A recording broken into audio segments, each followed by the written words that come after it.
Alhamdulillah, wassalatu wassalamu ala rasulillah, amma ba'd. Jamaah sekalian yang berbahagia, kita mulai dengan kalimat syukur kepada Allah Tabaraka wa Ta'ala. Di siang hari ini, Alhamdulillah, kita bertemu kembali dan melaksanakan kewajiban kita yang lain. Setelah kita menyelesaikan kewajiban yang pertama, yaitu salat zuhur secara berjamaah. Nah, kita melaksanakan kewajiban untuk menuntut ilmu yang wajib untuk kita laksanakan, dan kewajiban ini bukan sehari dua hari, tapi kewajiban sampai mati, kewajiban seumur hidup ya, untuk kita belajar dan belajar, mempelajari tentang agama kita, agama Islam yang kita cintai dan kita yakini kebenarannya.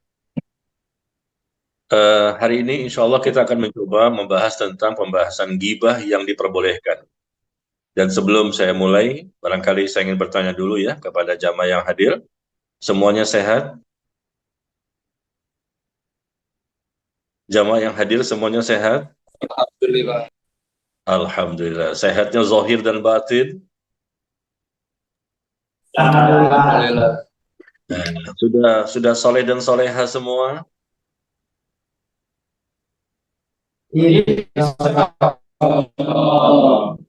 Sudah bertakwa semuanya. Insyaallah. Sudah jelas sebagai penghuni sorga.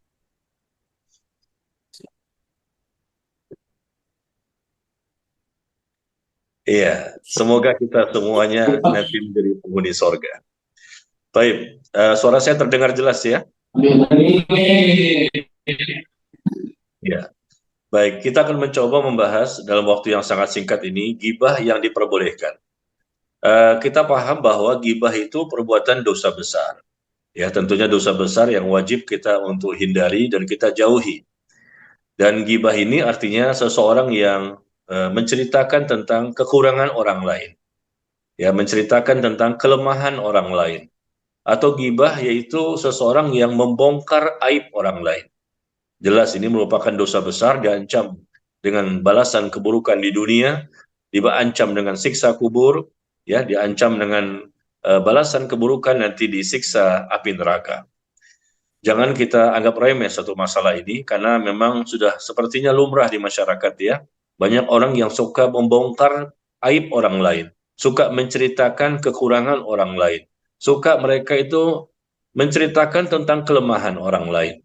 Dan kita tahu bahwa manusia tidak ada yang sempurna. Semua manusianya pasti punya plus dan minus kan. Pasti mereka punya kekurangan, mungkin di pakaiannya, mungkin di fisiknya, mungkin di mobilnya, di rumahnya, dan lain-lain. Tetapi kita tidak boleh menjelek-jelekan mereka atau membongkar aib mereka yang tidak diketahui oleh orang lain. Ya, Allah memberikan ancaman yang sangat keras, adanya siksa kubur dan siksa neraka. Dan ghibah ini merupakan suatu perbuatan zalim yang akan dibalas di dunia. Ya, perbuatan zalim kepada hamba yang lain, kepada sesama kaum muslimin kita gibahi. Ya Allah, ini perbuatan zalim yang akan Allah balas perbuatan ini di dunia. Maka hindari, jangan kita ikut-ikutan dengan orang-orang yang suka menggibahi orang lain, suka menceritakan tentang orang lain. Mungkin di kantor ya, menceritakan si fulan begini-begini, si fulan begini-begini, atau mungkin di rumah, mungkin di masjid, mungkin di mana saja. Maka hindari untuk menceritakan aib, kelemahan, kekurangan orang lain yang kita ketahui. Karena kita juga pendosa, kita juga banyak aibnya. Tapi ternyata dalam syariat Islam ada yang diperbolehkan. Ada gibah yang diperbolehkan. Kurang lebih ada 6 poin. Ya. Ada 6 poin gibah yang diperbolehkan dan tidak dianggap berdosa. Kenapa? Karena ada kemaslahatan dan ada kebutuhan. Ada kemaslahatan dan kebutuhan sehingga diperbolehkan kita menggibah, artinya kita menceritakan tentang kondisi orang lain, di mana dia memiliki kekurangan, dia memiliki kelemahan, dia memiliki dosa atau aib. Nah, hal seperti ini tidak masalah. Nah, kapan kondisi-kondisi seperti itu yang diperbolehkan untuk gibah kita lakukan dan tidak berdosa? Yang pertama, jamaah sekalian, gibah yang diperbolehkan adalah ketika adanya orang yang terzolimi, adanya seseorang yang terzolimi. Dia terzolimi, dizolimi sama orang lain. Maka dia melaporkan kepada polisi, dia melaporkan kepada pihak berwenang, karena dia merasa dizolimi dan dia ingin polisi untuk menangkapnya. Nah, dia sedang melakukan kesalahan, menzolimi seseorang. Ini kan suatu hal yang tentunya tidak kita inginkan. Nah, dia melapor, dia menceritakan kondisi orang tersebut, ya, kondisi kesalahannya, kondisi dosanya, kondisi penyimpangannya. Ya, kita laporkan kepada polisi atau hakim atau pihak yang berwenang untuk menangkapnya atau memenjarakannya. Nah, seperti ini boleh. Ya, kita menceritakan tentang dosa orang lain. Barangkali karena dia menzolimi kita. Dan kita tidak mau dilakukan kezoliman-kezoliman itu terus berlanjut. Tentunya kita tidak ingin dizolimi sama orang lain. Jadi ini yang pertama ya, diperbolehkan kalau andai kata kita dizolimi sama orang lain, barangkali dia mengambil harta kita, barangkali dia memukul kita, barangkali dia merusak kehormatan kita, maka kita melaporlah kepada mungkin RT, mungkin RW, mungkin ke polisi, mungkin pihak yang berwajib, dan seterusnya. Karena kita ingin supaya orang itu berhenti dari kezolimannya, atau kita ingin orang tersebut mendapatkan hukuman dari kezolimannya yang telah dia lakukan kepada kita, atau kepada orang lain. Ya, jadi ini pertama ya. Yang pertama, gibah yang diperbolehkan ketika kita melaporkan seseorang yang telah melakukan kesalahan kepada orang lain dalam rangka agar orang lain itu menghentikan kezolimannya. Ya. Yang kedua, jamaah sekalian, gibah yang diperbolehkan adalah dalam rangka untuk meminta tolong, untuk menghilangkan kemungkaran, ya. Menghilangkan kemungkaran, mengembalikan orang yang berbuat maksiat kepada jalan yang benar. Ya, kita minta tolong sama orang lain. Fulan ini telah berbuat maksiat, maka tolonglah dicegah. Kita bicara sama orang lain agar mencegah perbuatan kemaksiatan yang sedang dilakukan oleh seseorang. Jadi beda yang pertama ya. Yang pertama itu adalah orang yang terzolimi kemudian melapor kepada orang lain yang bisa menolongnya karena statusnya dia terzolimi. Nah yang kedua ini dia tidak terzolimi. Di poin kedua yang boleh gibah itu dia statusnya tidak sedang dizolimi, tapi dia meminta tolong orang lain ya untuk menghilangkan kemungkaran. Contoh di lingkungan perumahannya ternyata di situ ada orang yang memakai narkoba, ya memakai narkoba dan terlihat nyata ada bukti, ada saksi dan lain-lain ya. Maka dia meminta tolong kepada RT, mungkin kepada RW atau mungkin dia lapor ke polisi agar pemakai dan pengedar narkoba itu bisa ditangkap. Nah itu. Jadi bukan menimpa kepada dirinya, tapi sesuatu yang dia lihat pada orang lain agar orang itu bisa berhenti dalam melakukan kejahatannya. Ya, jadi yang pertama gibah diperbolehkan kalau statusnya kita sedang dizolimi oleh orang lain, kita yang melapor ya, tentang diri kita yang terzolimi sama orang lain. Nah, yang kedua ini beda. Yang kedua ini kita tidak sedang dizolimi, tapi kita minta tolong kepada orang yang punya kekuatan, yang punya kekuasaan ya, untuk menghentikan kejahatan dan kemungkaran yang dilakukan oleh orang lain. Nah, seperti ini. Jadi kita amar ma'ruf, nahi mungkar. Nggak boleh kita diam. Nggak boleh. Meskipun kita bukan pelaku kemungkarannya, kita tidak boleh diam. Ada orang yang berbuat kesalahan, berbuat kejahatan, kalau memang kita mampu, kita langsung yang mencegah perbuatan kesalahannya. Kalau kita mampu. Tapi kalau kita tidak mampu, maka kita minta tolong orang lain yang punya kekuatan dan kekuasaan untuk bisa menghentikan keburukan yang dilakukan oleh orang lain. Ya, seperti itu. Jadi ini gibah yang diperbolehkan berkaitan dengan diri kita yang terzolimi atau mungkin berkaitan dengan orang lain yang sedang melakukan keburukan dan kejahatan, apalagi dikhawatirkan berdampak besar kepada orang lain. Yang boleh yang ketiga kita boleh menggibah ya di mana ada kemaslahatannya, ada kebaikannya, yaitu ketika kita meminta fatwa atau meminta jawaban dari seorang ustadz misalnya. Ya, dia menyampaikan kepada ustadz atau ulama bahwa ayah saya begini, saudara saya begini, suami saya begini, istri saya begini, ya. Dia menyampaikan kepada orang yang dia pikir orang itu bisa memberikan jawaban. Ya, orang ini berilmu dan bisa menyimpan rahasia. Perhatikan, ada dua syarat. Orang itu berilmu dalam perkiraan kita, dia tahu tahu ilmunya, dan dia pun bisa menyimpan rahasia. Ya, jangan sampai terbongkar aib ini kepada orang lain. Jadi kita sampaikan kepada orang tertentu saja dalam rangka meminta jawaban. Ya, jawaban atas permasalahan kita. Barangkali suami menceritakan tentang istri-istrinya, istri saya begini Ustadz, istri saya begini, anak saya begini, orang tua saya begini, ya, atau istri menceritakan tentang suaminya. Sebetulnya kan ini aib ya, aib ini nggak boleh ceritakan. Mungkin suaminya berzina, mungkin suaminya minum minuman keras, mungkin suaminya nggak sholat dan seterusnya. Ya, menceritakan seperti ini diperbolehkan karena si istri tadi merasa bingung bagaimana ya solusinya agar suami saya ini berubah. Bagaimana caranya supaya suami saya ini bisa bertaubat? Ya, solusinya seperti apa? Saya sudah lakukan satu, dua, tiga, tapi belum ada perubahan. Coba tanya Ustadz deh. Barangkali Ustadz memiliki eh, solusi-solusi yang lain yang bisa saya lakukan. Maka dia menceritakan. Nah, gibah ini kan kita tahu, gibah itu menceritakan. Ya, menceritakan aib orang lain, kesalahan orang lain, kekurangan orang lain, dan kelemahan orang lain. Apa saja, barangkali pada fisiknya, pada rambutnya, pada pakaiannya, pada mobilnya, pada rumahnya, ya, atau apa saja yang memang itu suatu hal yang tidak boleh dia dimiliki atau tidak boleh dilakukan dalam syariat. Nah, demikian poin ketiga ini. Jadi kita boleh menyebutkan siapa orang yang perlu kita perbaiki ya. Mungkinkah tadi orang tua atau suami atau anak dan seterusnya. Tetapi yang lebih baik, yang afdol adalah hendaknya kita menyampaikan itu kepada seseorang atau ustadz misalnya, mungkin dengan kalimat yang umum itu lebih baik. Jadi kita tidak mengatakan, Pak Ustadz, istri saya begini, suami saya begini.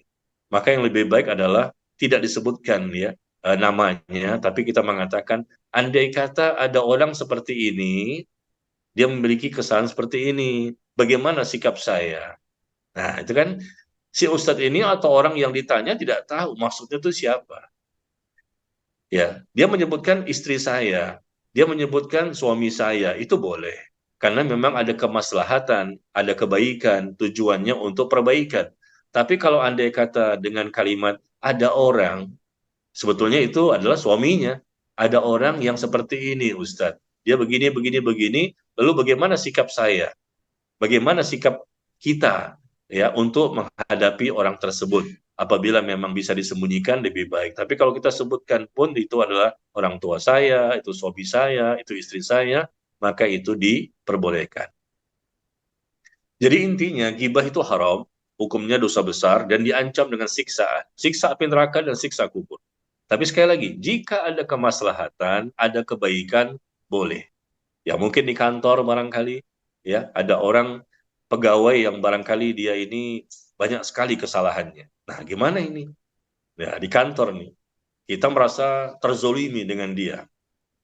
Dia berbuat zolim, berbuat zolim, berbuat zolim kepada kita. Nah, kita minta tolong kepada pimpinan, Pak, tolong saya ini dizolimi sama si Fulan. Misalnya, ini contoh di kantor ya.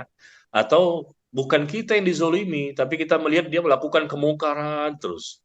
Kita tidak mendapatkan kemudorotan sebetulnya, tapi kita melihat orang ini melakukan kesalahan terus. Tidak jujur, tidak amanah, berkhianat. Nah, gimana ini? Nah, kita boleh lapor dan wajib lapor melihat orang seperti ini tidak berubah juga, dinasehati nggak mempan, diperbaiki nggak mau, ya. Maka ini kan kita lapor ke orang lain berarti kita menceritakan tentang kesalahannya. Boleh nggak seperti ini? Boleh, karena memang orang itu tetap tidak mau berubah setelah kita dakwahi. Nah ini kondisi kalau di kantor ya, sebetulnya di mana saja bisa. Dia menzolimi kita, atau kita tidak merasa terzolimi, tetapi kita lihat memang dia ini punya kesalahan-kesalahan setelah dinasihati tidak mempan, segala macam usaha tidak berhasil, akhirnya kita lapor kepada pimpinan agar dia mendapatkan sanksi atau hukuman. Ya, ya, termasuk yang ketiga tadi meminta fatwa, meminta jawaban kepada orang-orang yang kita anggap dia lebih berilmu, lebih berpengalaman, ya. Maka kita ceritakan tentang orang-orang itu. Apakah saya punya teman namanya si Fulan, saya punya istri, saya punya suami, saya punya anak, saya punya orang tua, ya disebutkan. apa masalahnya orang-orang tersebut, ya dalam rangka bukan sengaja ingin menggumbar aib, bukan sengaja ingin mempermalukan, tapi hanya sekedar bertanya kepada orang lain bagaimana solusinya untuk merubahnya, bagaimana solusinya untuk mencegahnya, bagaimana solusinya agar orang itu bisa semakin lebih baik. Ya. Kemudian yang keempat, gibah yang diperbolehkan dalam Islam adalah ketika kita memperingatkan kaum muslimin dari kejelekan dan menasihati mereka. Ya, misalnya ada orang-orang yang memang dia ini orang-orang yang tidak baik ya, tidak baik, dan kemudian kita dimintain pendapat. Kita dimintain pendapat, bagaimana pendapatmu tentang orang tersebut. Dan ini hal yang sangat penting untuk kita jawab. Kita tidak jawab, tapi ini penting untuk dijawab. Ya kita diam, nanti berbahaya, timbul kemudorotan. Misalnya, kita diminta pendapat saran ketika hendak, ya ada orang yang ingin menikahi orang lain. Ada teman kita nih, teman kita ingin menikahi seseorang. Kamu kenal nggak sama dia? Kenapa? Saya ingin rencana nikah dengan dia. Terus saya lagi cari-cari informasi ini. Gimana dia baik nggak sih? Gimana sih akhlaknya? Bagaimana sih agamanya? Nah kita tahu dia. Orang bertanya kepada kita tentang seseorang, minta saran. Karena saya ingin menikah dengan dia. Nah kita nggak boleh bohong di sini. Dan kita tidak boleh diam. Karena kita diminta pendapat kita. Karena mungkin dia tahu kita ini dekat dengan orang tersebut. Dia mungkin ikhwan atau akhwat, mungkin ya laki-laki atau perempuan. Nah, maka wajib bagi kita tidak boleh menyembunyikan keadaan orang tersebut. Sebutkan saja kelemahan-kelemahannya, apa kejelekannya, bukan niat untuk merendahkan, meremehkan, dan merusak kehormatan seseorang. Ya, tapi kan kita hendak supaya orang ini yang minta nasihat ini tahu bahwa dia ini plusnya ini, minusnya ini. Biasa kan, kalau kita ingin menikahi seseorang, maka tentu kita cari informasi sebanyak mungkin. Bapak ini gimana? Ibu ini gimana? Ya, wanita ini gimana? Laki-laki ini gimana? Bagaimana dia dengan orang tua? Bagaimana akhlaknya? Bagaimana adabnya? Bagaimana ibadahnya? Ya, bagaimana? Karena memang kita pernikahan itu kan spekulasi. Kita tidak tahu seseorang, meskipun dengan pacaran itu bohong semuanya. Pacaran 5 tahun, bisa jadi nikah 2 bulan, cerai. Ya, biasa ketika akan menikah mencari informasi sebanyak mungkin ya. Maka ketika ada orang bertanya kepada kita tentang seseorang yang ingin dia nikahi dan kita tahu tentang beberapa poin keburukan-keburukannya, sampaikan apa adanya. Plusnya seperti ini, minusnya seperti ini. Karena ini bermanfaat ya. Gibah itu kan kalau tidak ada manfaat maka haram. Tapi ketika ada manfaat boleh gibah di sini. Ada manfaat supaya orang tersebut bisa berpikir kembali bahwa minusnya ini loh. Kamu mau menikah dengan dia, dia punya minus loh. Minusnya ini. Ya silakan kalau diperbaiki nanti ke depan mudah-mudahan dia bisa berubah. Saya tahu dia karena dia teman saya. Dia minusnya tuh seperti ini misalnya dia tuh suka merokok. Nah, saya tahu dia suka merokok. Ya, kalau sholat juga kadang-kadang dikerjakan, kadang-kadang nggak sholat, kadang-kadang sholat. Nah, ini sampaikan apa adanya. Ini gibah kan? Ya, berkaitan dengan seseorang yang ingin dinikahi. Kadang-kadang dia sholat, kadang-kadang tidak. Ya, kadang-kadang dia suka merokok, kadang-kadang ini dan itu. Nah, sampaikan apa adanya. Jadi yang akan menikah dengannya bisa berpikir ulang, diterima atau tidak, maju terus atau tidak. Nah, seperti itu ya.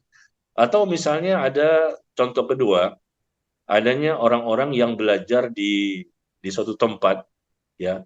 Orang-orang kaum muslimin ini belajar agama di suatu tempat. Dan kemudian kita tahu dia belajar di situ dengan seseorang yang kita tahu orang tersebut pemahamannya sesat. Nah, pemahamannya sesat. Maka kita kasih tahu kepada kaum muslimin itu, jangan kamu ke sana. Jangan kamu ke sana. Kenapa? Karena dia memiliki pemahaman yang sesat. Dan ini bukan karena hasad, bukan iri, bukan dengki ya, bukan jealous. Tapi betul-betul dari bukti, saksi, ya, fakta, data semua ada dalam rangka untuk supaya kaum muslimin tidak sesat. Dia datang, ini kan contoh saja. Dia datang kepada seseorang misalnya, tapi orang itu ternyata mengajarkan pemahaman yang keliru tentang Islam. Maka kita sampaikan, kamu jangan ke sana. Berbahaya sekali. Dia punya pemahaman seperti ini loh. Dia punya pemahaman seperti ini, seperti ini. Ini gibah kan? Gibah. Kita membongkar aib dan menceritakan keburukan orang lain. Tapi kan ada kemaslahatan, boleh. Nah, karena ada kemaslahatan ini, maka jadi boleh. Sehingga orang tadi, kaum muslimin satu orang, dua orang, tiga orang, dan seterusnya, akhirnya tidak mau lagi belajar sama orang tersebut. Karena ketahuan, oh ternyata dia begitu. Iya, saya tahu persis. Dan ini bukan fitnah tanpa bukti ya. Betul-betul dia paham betul tentang orang yang mengajarkan itu, ternyata memang dia punya pemahaman yang sesat, tidak sesuai dengan Al-Quran dan Sunnah Nabi Sallallahu Alaihi Wasallam. Ya, kemudian yang kelima kita lihat gibah yang diperbolehkan. Kapan itu? Ketika seseorang itu terang-terangan menampakkan perbuatan dosanya. Ya, ada orang yang terang-terangan menunjukkan dosanya. Dia minum minuman keras, orang semua tahu. Ya, dia berzina juga banyak orang tahu. Bahkan dia menceritakan zinanya kepada orang lain. Atau mungkin tampak di sosial media. Bagaimana perbuatan-perbuatan dosa itu sudah menyebar dari Sabang sampai Merauke, semua orang tahu tentang dosa yang dia lakukan. Mungkin dia membunuh, mungkin dia memperkosa orang lain, mungkin ini, mungkin itu. Nah, kita menceritakan tentang dia tidak termasuk gibah. Ya, kenapa? Karena cerita tentang orang tersebut bukan lagi sesuatu yang tersembunyi. Semua orang tahu kok siapa dia. Di sosial media banyak beritanya. Lalu ketika kita menceritakan orang itu, kita tidak berdosa. Ya, karena dia memang melakukan dosa secara terang-terangan. Mungkin bukan di sosial media, di masyarakat pada tahu semua. Ya, atau mungkin ada di sosial media. Kita coba cerita, oh si Fulan begini, si Fulan begini, si Fulan begini. Nah, kita bukan menggibahi yang terlarang. Boleh, kenapa? Karena perbuatan dosanya semua orang tahu kok. Kita nggak bicara saja orang semua tahu tentang perbuatan dosa orang tersebut. Kita membicarakan orang yang sedang berbuat dosa dan dosanya diketahui oleh banyak orang. Tanpa kita bicara pun orang tahu bahwa memang dia sedang atau telah melakukan suatu perbuatan dosa. Apalagi viral,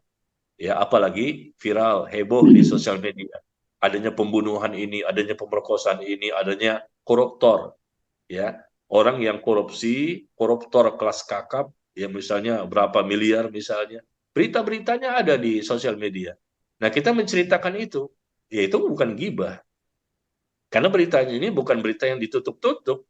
Semua orang tahu bisa mengakses ya informasi tersebut. Dan yang terakhir, yang terakhir, gibah yang diperbolehkan adalah dalam rangka untuk mengenalkan seseorang. Mengenalkan seseorang. Kadang-kadang ada orang yang namanya tidak dikenal, tapi gelarnya, panggilan pendeknya, atau yang lebih disebut orang lain lebih banyak ya. Kita sebutkan itu nggak maksudnya untuk meremehkan, niatnya bukan untuk merendahkan, ya, menghina, tidak. Tapi memang itulah yang dikenal oleh orang banyak. Misalnya contoh, ada orang yang matanya buta, namanya Pak Budi. Budi yang mana? Kan Budi banyak. Itu loh Pak Budi yang matanya buta. Nah, kita menceritakan buta, berarti kan kita menceritakan kelemahan seseorang ya. Ini kan kelemahan buta itu. Ya, mungkin dia pincang, mungkin dia tuli, mungkin dia picak, mungkin dia juling, mungkin dia apa. Ada kelemahan-kelemahan di fisiknya. Dan orang nggak tahu, disebut Budi, Budi itu banyak. Budi yang mana? Karena nama Budi itu banyak sekali di masyarakat. Nah, kemudian kita sebutkan Pak Budi yang seperti ini loh, yang tuli, yang bisu, yang buta, yang tangannya mungkin terkilir, yang Pak Budi yang kita menceritakan sesuatu kelemahan yang ada di fisiknya. Seperti itu nggak masalah, itu boleh. Karena orang tetap tidak paham kan, Budi yang mana? Begitu disebut Budi yang buta, oh iya rumahnya di situ, di blok AA situ, nomor 5, blok berapa AA, nomor 30, ya. Orang tahu rumahnya di mana.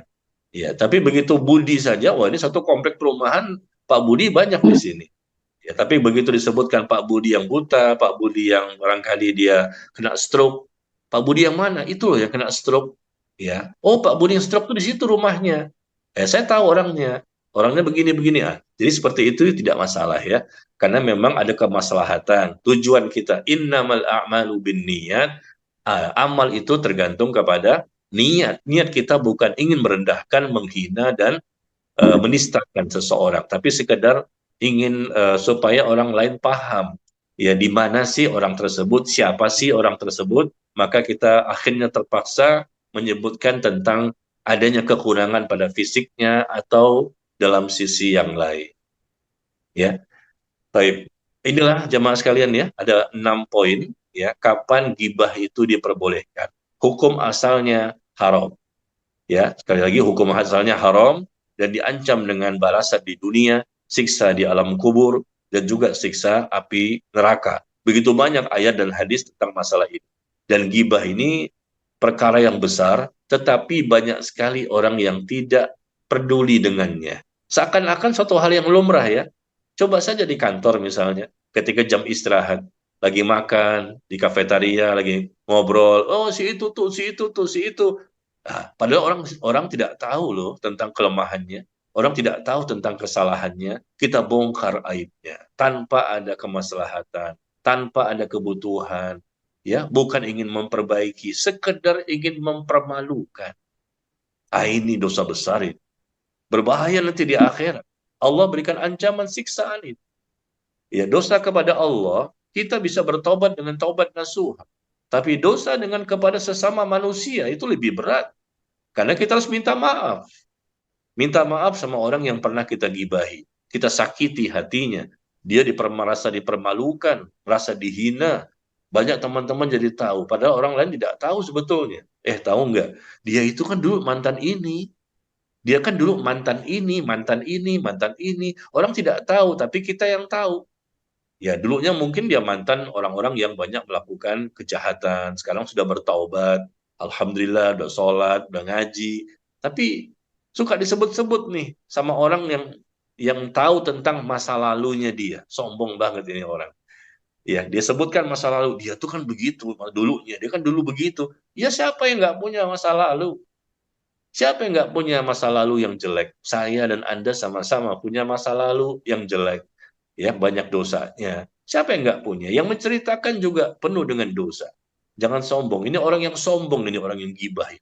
Orang yang gibah ini merasa sombong bahwa dia merasa suci, bersih dosa, nggak punya dosa, merasa sudah sorga dia.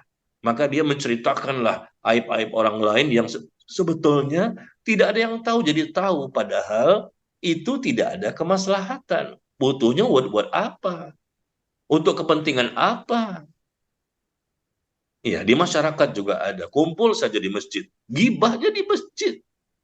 Gibah di kantor, gibah di pasar, gibah di mana saja bisa terjadi gibah. Dan dianggap lumrah, biasa, normal. Jangan terlalu keras deh. Ya, jangan terlalu ekstrim. Ini biasa. Dosa yang sudah dianggap biasa. Dosa besar. Yang Allah ancam dengan siksaan dan hukuman. Nah, sekali lagi, makanya kita pelajari tadi ada 6 poin ya. 6 poin kapan gibah itu diperbolehkan. Nah, kapan ketika memang dari 6 poin ini semua sebetulnya kita ringkas ya. Dari 6 poin ini kita ringkas satu, yaitu apa? Ketika ada kemaslahatan, ketika ada kebaikan, ketika ada kebutuhan, atau mungkin terpaksa kita menceritakannya, maka itu boleh. Intinya itu aja dari 6 poin tadi. Barangkali dia dipanggil oleh hakim untuk memberikan persaksian di pengadilan. Kamu diangkat sebagai saksi. Kata dia, waduh Pak Hakim, saya nggak mau gibah nih. Waduh, kalau saya ceritakan terbongkar nih aib si terdakwa. Kata Pak Hakim, nggak apa-apa. Ini gibah yang diperbolehkan. Kamu ceritakan semuanya. Kamu sebagai saksi, disumpah atas nama Allah. Ya, ceritakan yang kamu lihat, yang kamu dengar, yang kamu tahu, dan kamu berpahala besar. Nah, pada waktu itu tidak masalah, karena memang dibutuhkan oleh hakim untuk menentukan hukuman bagi seorang terdakwa. Ya, begitu juga dalam kasus-kasus yang lain. Ya, barangkali sampai di sini ya penjelasan yang bisa saya sampaikan. Mudah-mudahan bisa dipahami ya. Dan kita buka sesi tanya jawab. Barangkali ada pertanyaan-pertanyaan yang ingin disampaikan, maka saya persilahkan.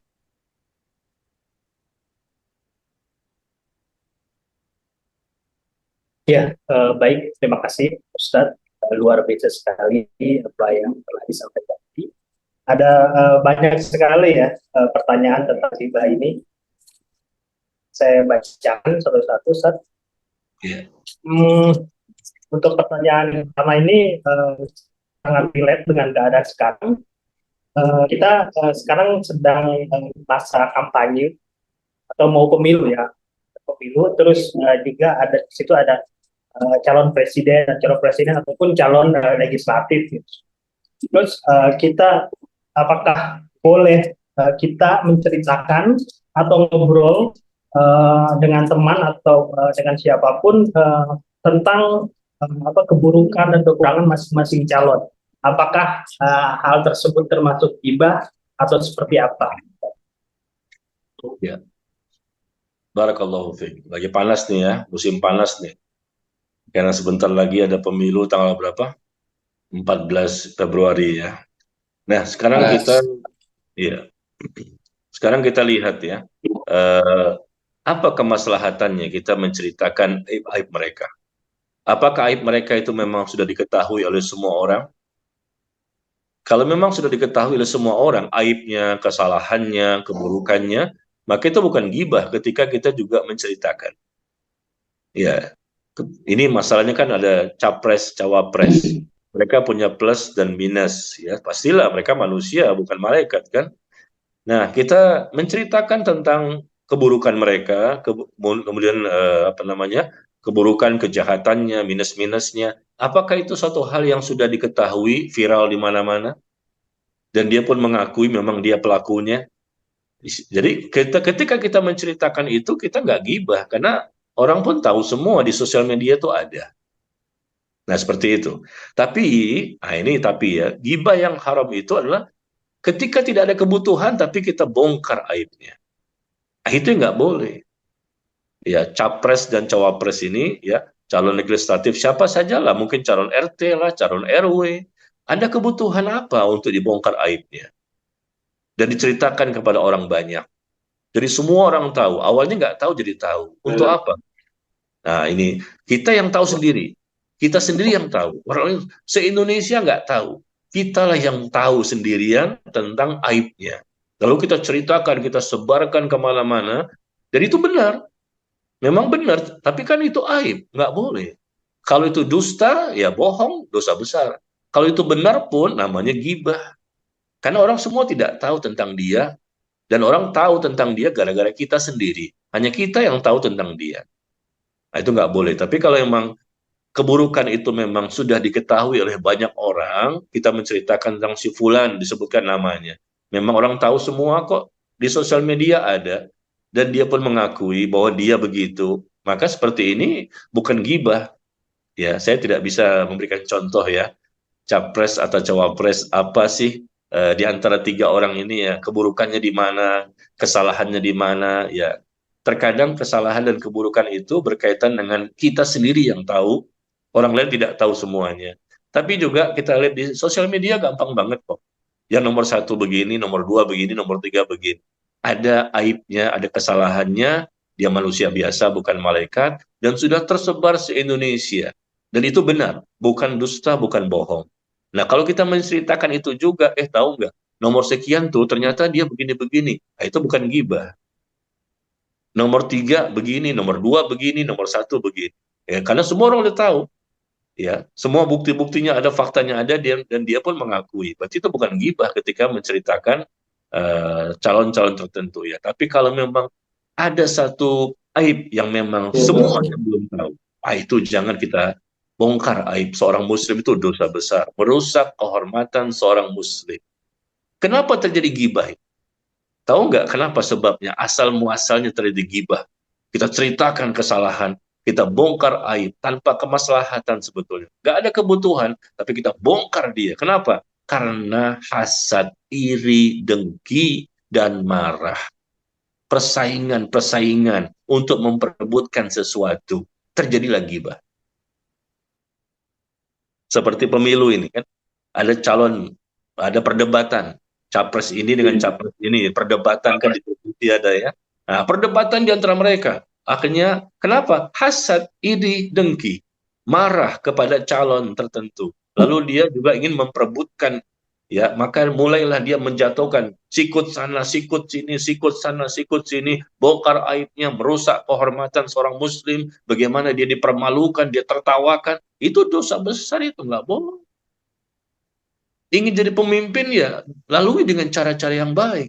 Sampaikan apa ini ide-ide yang masya Allah, ya, secara ilmu pengetahuan seperti apa, bagaimana cara kita untuk mengatasi masalah ini, bagaimana mengatasi masalah ini. Bukannya sama-sama bongkar aib. Ya, ini mohon maaf ya, kita sama-sama tahu lah.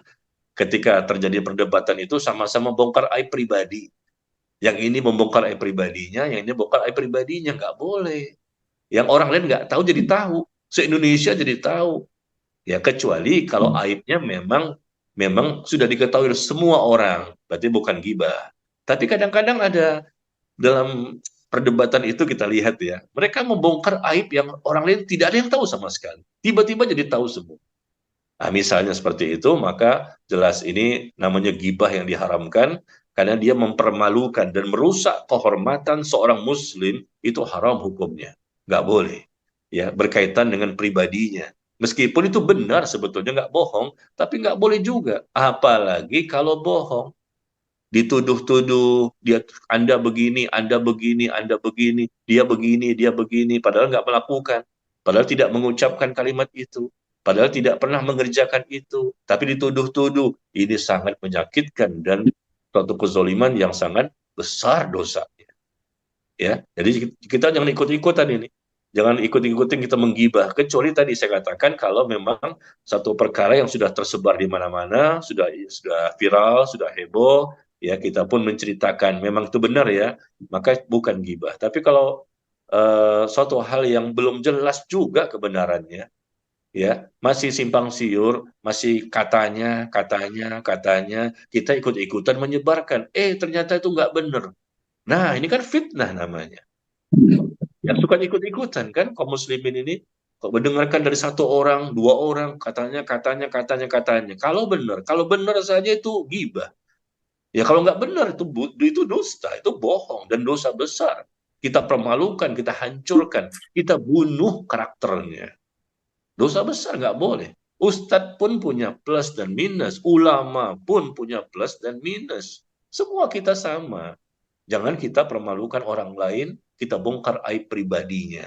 Ya, sekali lagi begitu, kita merasa ini ya, sedih gitu melihat tiga calon ini, kalau kita lihat sama-sama ya, sama, itu sama-sama kelihatannya untuk berjuang untuk bisa mempermalukan mereka di depan orang lain dan dibongkarlah aibnya, dan hal seperti ini sebetulnya nggak boleh dalam Islam ya.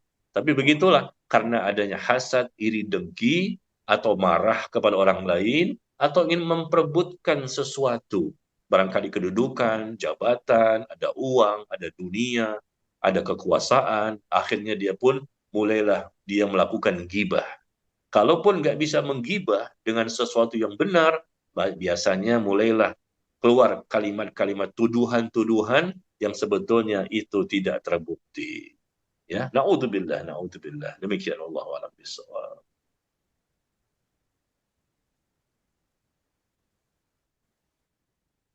Ya, baik Ustadz. Pertanyaan selanjutnya. Jadi agak berkaitan nih. Tadi kan tentang calon ya, calon presiden atau calon legislatif. Sekarang bagaimana hukumnya jika kita membicarakan keburukan para pemimpin yang mana apa ilmu tersebut atau informasi-informasi tersebut hanya kita dapat dari media atau media sosial.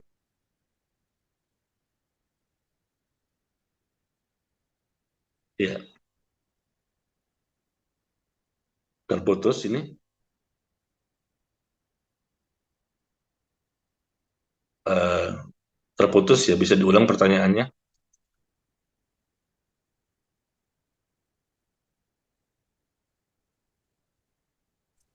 Ya, Ustadz, untuk pertanyaan selanjutnya, bagaimana hukumnya kita membicarakan keburukan para pemimpin, Ustadz? Ya, Yang mana informasi tersebut kita dapat hanya info dari media sosial atau media elektronik atau dari TV. Apakah hal tersebut termasuk dosa besar? ya, baik. Memimpin ya, bukan calon pemimpin lagi sekarang. Pak Jokowi lah contohnya ya. Ya, Pak Jokowi juga seorang Muslim yang punya plus dan minus, pasti, karena dia bukan malaikat. Nah, lalu ada minus-minus yang dia miliki dan diketahui oleh banyak orang. Dan itu terbukti ya, bukan bohong. Ada fakta, data, dan dia pun mengakui. Lalu karena sudah tersebar di mana-mana, kemudian kita ikut-ikutan menceritakan tentang minusnya Pak Jokowi, andai kata seperti itu, ya maka seperti ini bukan gibah, bukan gibah karena sudah diketahui oleh banyak orang, sudah terang-terangan kok nyata di sosial media juga banyak. Kalau benar ya, kalau benar itu berarti itu bukan gibah, karena gibah itu kan artinya sesuatu yang orang nggak tahu, jadinya tahu gara-gara kita yang bongkar itu. Nah, orang tidak tahu jadi tahu gara-gara kita. Kalau ini kan enggak, sudah tersebar di sosial media, Pak Jokowi itu gini, gini, gini, gini, gini. Ya sudah, memang dia manusia biasa, pasti dia punya nilai plus. Dan itu pun diketahui oleh orang banyak. Banyak orang yang membicarakannya. Dan ini benar, bukan dusta. Nah, kita membicarakan juga, kenapa ya begini, gini, gini. Itu nggak masalah. Itu bukan gibah. Karena berita itu berita yang sudah tersiar dan sudah viral di mana-mana. Ya, tetapi kita harus berhati-hati ketika menceritakan pemimpin itu. Dikhawatirkan berita yang kita terima juga nggak benar.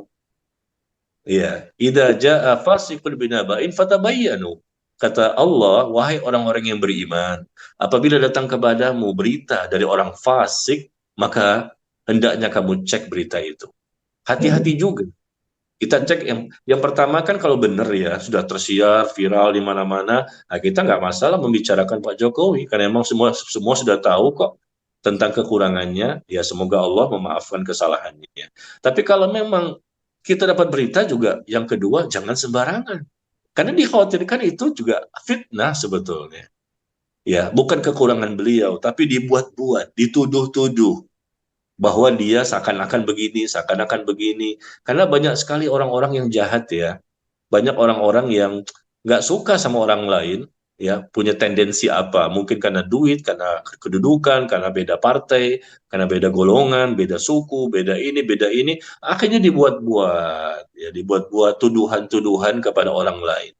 Padahal itu nggak terbukti. Nah kita nggak tahu, ikut-ikutan. Ini bahaya, dosa besar itu. Ya, yang pertama karena sudah benar, itu sudah tersebar kemana-mana. Semua orang tahu kok kita membicarakan itu nggak masalah. Tapi yang kedua ini beritanya belum belum tentu benar. Katanya Pak Jokowi begini, katanya Presiden begini, katanya. Nah ini kan berita dari mana? Berita dari koran, berita dari Google, berita dari YouTube. Belum tentu juga bisa dikatakan benar. Karena orang sekarang ini susah juga ya. Banyak juga orang yang punya punya kepentingan-kepentingan untuk menjelekkan orang lain. Yang sebetulnya tidak terbukti, tapi dituduh-tuduh. Ah, itu luar biasa itu. Gampang banget, langsung viral. Ditonton oleh ribuan, puluhan ribu, bahkan jutaan orang. Dia buat video-video, dia buat cara-caranya, bagaimana caranya supaya betul-betul suatu kesalahan. Padahal bukan satu kesalahan. Tapi bermain sosial media saat ini bisa orang yang nggak salah jadi salah. Yang salah jadi nggak salah. Nah itu sosial media di saat ini. Maka kita berhati-hati, jangan gampang-gampang ya untuk menerima berita-berita yang datang dari orang lain. Dikhawatirkan itu suatu fitnah saja karena ketidaksukaan. Karena iri, dengki, hasad, karena dia marah, dia benci, dia bermusuhan. Akhirnya dia buatlah berita-berita miring tentang seseorang dan disebarkan kemana-mana. Memang sudah tersebar. Semua orang tahu, tapi ternyata berita itu bohong. Beda dengan kasus pertama. Yang pertama tadi memang beritanya benar, maka kita boleh juga menceritakannya. Karena ini bukan gibah, bukan sesuatu yang mesti disembunyikan. Tapi yang kedua, betul-betul beritanya memang bohong. Ya, ini sekarang ini banyak kan kebohongan-kebohongan dibuat-buat supaya orang itu kalah dan tidak terpilih menjadi presiden. Nah, atau yang sudah menjadi presiden pun bagaimana caranya dibuat kebohongan-kebohongan agar dia dipermalukan dan dia pun dijatuhkan dari presidennya, digantikan dengan yang lain. Intinya apa? Ini fitnah yang luar biasa ya. Di zaman ini maka berhati-hatilah kita, ini dosa besar. Kita jangan ikut-ikutan lah. Qu anfusakum wa ahlikum naro. Jaga dirimu dan keluargamu dari api neraka. Udah sholat, udah haji, udah umroh, ya, udah ibadah, udah taklim. Masa kita masih mau berbuat gibah? Masa kita masih mau berbuat dosa besar? Padahal ancamannya pasti, demi Allah, pasti ada di dunia ancamannya. Bisa jadi hari itu Allah berikan balasannya, mungkin besok, mungkin lusa. Intinya kata Rasulullah, ada 3 dosa yang akan Allah segerakan hukumannya, balasannya di dunia sebelum dia mati. Ada 3 dosa. Dosa-dosa yang lain mungkin dibalas di akhirat, ya. Tapi 3 dosa ini langsung di dunia, cash, kontan, tunai. Apa itu? Pertama, dosa zalim. Yang kedua, durhaka sama orang tua. Yang ketiga, memutuskan tali silaturahim. Ya, zalim, durhaka sama orang tua, dan memutuskan tali silaturahim. 3 dosa ini dibalas langsung di dunia. Nah, termasuk zalim tadi, yang pertama.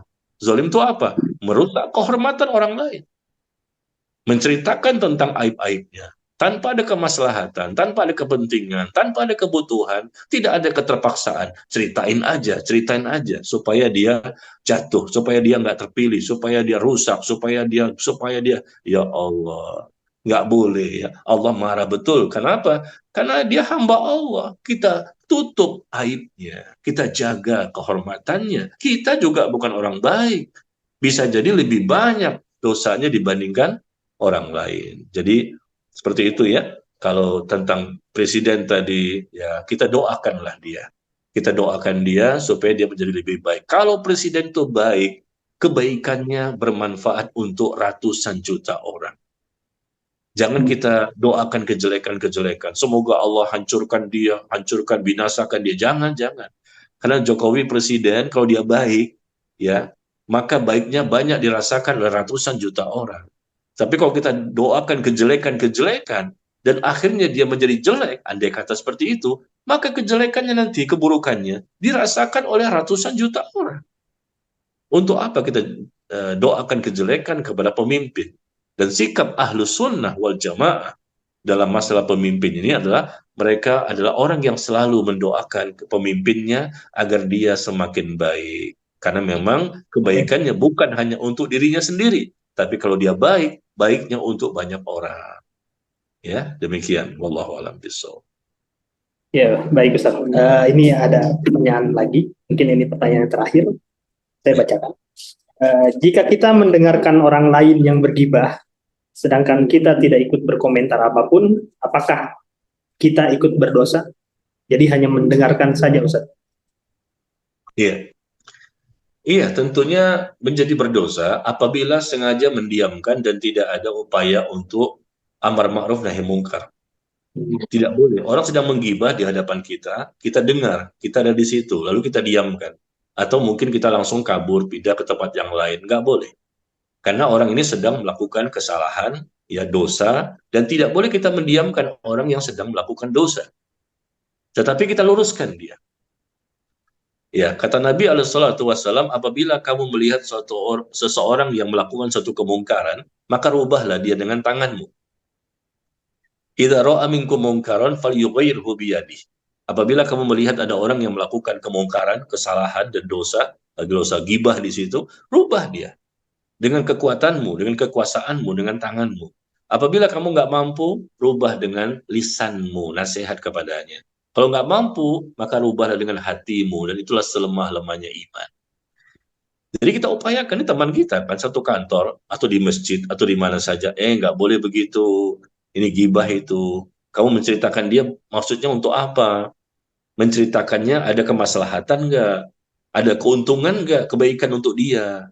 Ya, atau untuk kaum muslimin yang lain. Kalau sekedar karena hasad, iri dan dengki, ya menggibahi karena faktornya karena persaingan bisnis, atau karena marah, benci, emosi, nggak boleh. Itu dosa besar. Kita upayakan untuk menasihati dulu. Jangan kita asyik itu mendengarkan. Terus gimana? Terus gimana? Kita nimbrung di situ, duduk juga. Terus gimana? Terus gimana? Terus gimana? Kita penasaran, kepo banget ya. Ini orangnya kepo ini. Pengen tahu aja urusan orang lain. Nggak boleh seperti itu, dosa besar. Kita bicara agama ya.